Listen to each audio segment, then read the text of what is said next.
जी, हमारे साथ national general secretary Mohanlal Patil ji मौजूद हैं आरपीआई पार्टी से। सर, आपके चुनावी मुद्दे क्या रहेंगे? हम लोग आज यहाँ इस प्लेस पे इसलिए आए थे। मैं doctor Mohanlal Patil, Republican party of India, Ambedkar का राष्ट्रीय महासचिव हूँ। जी। हमारे साथ में हमारे पास राष्ट्रीय प्रवक्ता सुनील कुमार गहलोत जी है, हमारे प्रदेश अध्यक्ष अनिल बड़गुजर जी है, डीपी सिंह जी है। तो हमारे कार्यकर्ता के साथ हम लोग इसलिए यहाँ आए थे कि आज हमारे जो राजकुमार जी सैनी जी है, जो उनके लोकतंत्र सुरक्षा पार्टी से यहाँ चुनाव लड़ने जा रहे हैं, उसको समर्थन देने का हमारे प्रदेश कार्यकारिणी ने हरियाणा के तय किया है। इसलिए मैं उनको समर्थन देने के इसमें हम लोग यहाँ आज उपस्थित हुए हैं।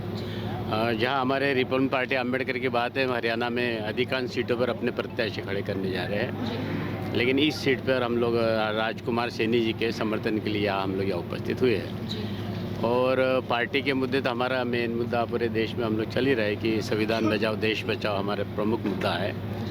और देश के अंदर जो वर्तमान राजनीति के जिसके अंदर में जिस तरह से संविधान में बदलाव करने की बात कर रहे हैं, और जो विशेष करके जो आरक्षित वर्ग के लोग हैं उनके जो अधिकार है और उनके अधिकार को छीनने का नियमित रूप से प्रयास हो रहा है। लोगों का आरक्षण ख़त्म करने के लिए जो उद्योग धंधे, सरकारी जो उद्योग है उसका निजीकरण सरकार कर रही है। लोगों की स्कॉलरशिप कम कर दी है। आजकल विदेश में पैसा पढ़ने के लिए देते थे, वो बहुत सारी चीज़ें कम कर दी एससी और पिछड़े वर्ग के लोगों का।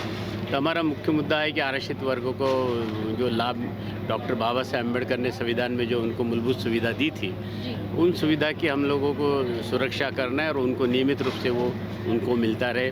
बाकी मुद्दे आपको मालूम है कि यहाँ किसानों का मुख्य मुद्दा है। किसानों जो एमएसपी के ऊपर जो उनको करना चाहिए, भारत सरकार वो कर नहीं रही है। बेरोज़गारी है, महंगे, बहुत सारे ऐसे मुद्दे हैं, वो सभी कॉमन मुद्दे हैं सभी पार्टी की तरफ से।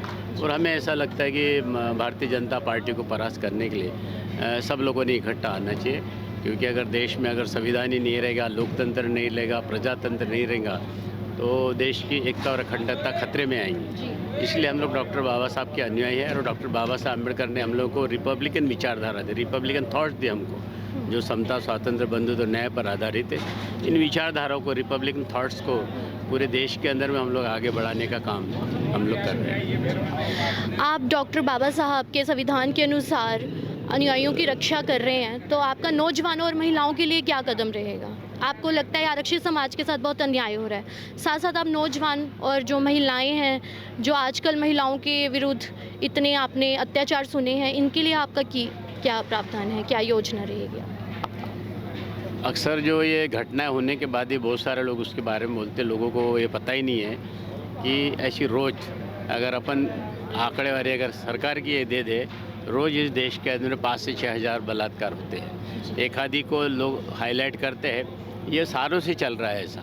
और ये रोजगार तो है ही नहीं देश के अंदर में। जो सरकार, राज्य सरकार हो या भारत सरकार हो, जिस तरह से लोगों को रोजगार दिलाएंगे करके जिस तरह से चुनावी मुद्दे बनाती है, तो मैंने नहीं देखा। बहुत बेरोजगारी बढ़ी है। बेरोजगारी के साथ में महिला की सुरक्षा के भी हमारे देश के अंदर बहुत बड़ा मुद्दा है। हम तो चूँकि हम सबकी सुरक्षा की बात करते हैं, नौजवान हो, महिला हो, कोई भी हो, सबकी सुरक्षा की बात करते हैं। क्योंकि पार्टी में जब तक ये देश के अंदर में यहाँ से बदलाव नहीं होगा, मानसिक रूप से बदलाव नहीं होगा, तब तक लोगों में ज़्यादा परिवर्तन नहीं होगा। इसलिए मानसिक रूप से बदलाव तभी हो सकता है, लोग जब प्रजातंत्र, लोकतंत्र की विचारधारा को लेके चले, तो उनके जब तक मानसिक रूप से बदलाव नहीं होगा तो लोग इस तरह से घटनाएं देश में होती हैं। बिल्कुल सर, मानसिक रूप से परिवर्तन बहुत ज़्यादा जरूरी है हमारे समाज में। धन्यवाद।